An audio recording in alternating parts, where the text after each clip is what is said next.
GFI scenario you might find in your house is that the National Electrical Code requires things besides receptacles, but fixed appliances like a garbage disposal, a dishwasher, and what we have, you can have the circuit breaker in your electrical panel. Like I said, it's inconvenient to reset, but it's still allowed. Or you can have a dead front GFI. A dead front GFI is used to protect the fixed appliance. It is used instead of a circuit breaker when the dead front GFI can be located in a place more convenient to reset in case of accidental trippage, rather than having to go to the electrical panel. So a dead front GFI is just like a GFI receptacle, except it doesn't have the receptacles. It just has your two buttons to test and reset.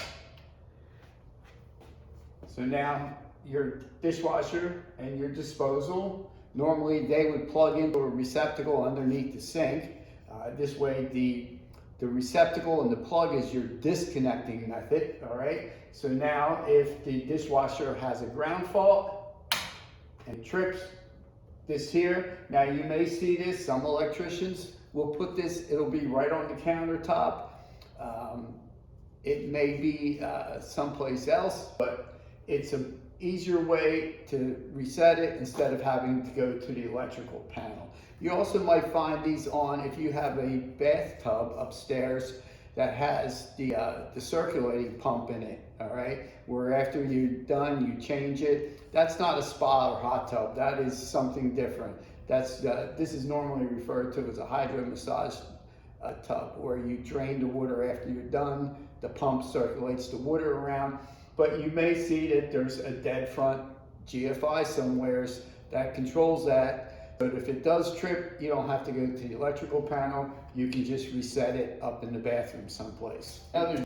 Okay, another important part about receptacles is that in your house, your residence, the code book refers to it as a dwelling unit, they all have to be tamper resistant. They have to have the little plate in there so that a child or an adult cannot stick something in there. If it's going to be outdoors, not only does it have to say TR for tamper resistant, but it also has to have the WR symbol, okay? Same thing applies to a plain old regular receptacle. If you're going to use it outdoor, WR, TR, okay? These cost more money than the regular receptacle. The one ground fault that I was using here does not have the WR on it.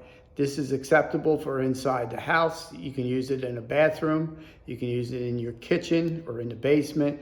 You cannot use it outside though.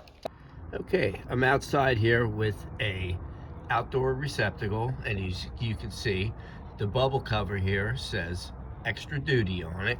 And when I lift it up, it's got the extension piece here that allows it to be pulled out so that the cord end can fit in there. And as you can see, the receptacle itself says WR, and it's also a tamper resistant receptacle. All right. The ground fault circuit protection situation you might run into is if you're looking at an old house, and I'm talking, probably 100 years old, you're looking maybe to buy it. When Romex, Flex, and N cable first came out, all right, it did not have a ground wire in it, all right?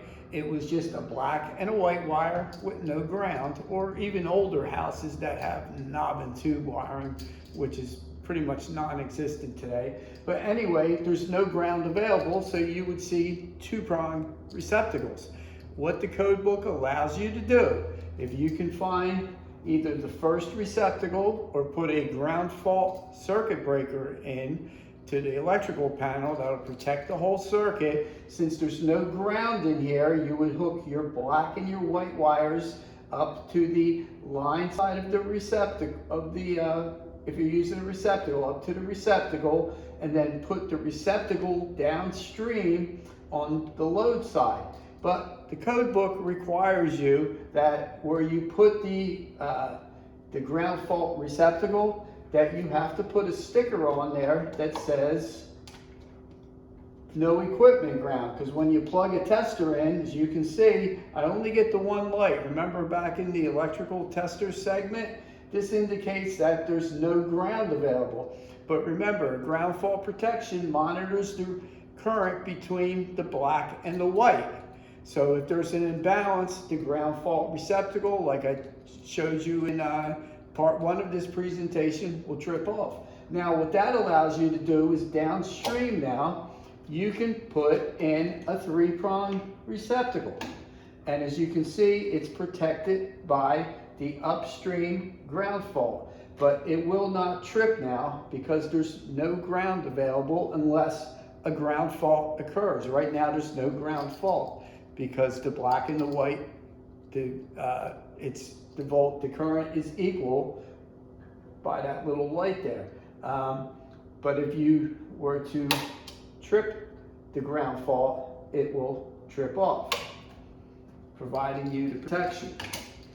The only problem is the downstream receptacles. Now you have to put a sticker on there that says no equipment ground and GFCI protected outlet.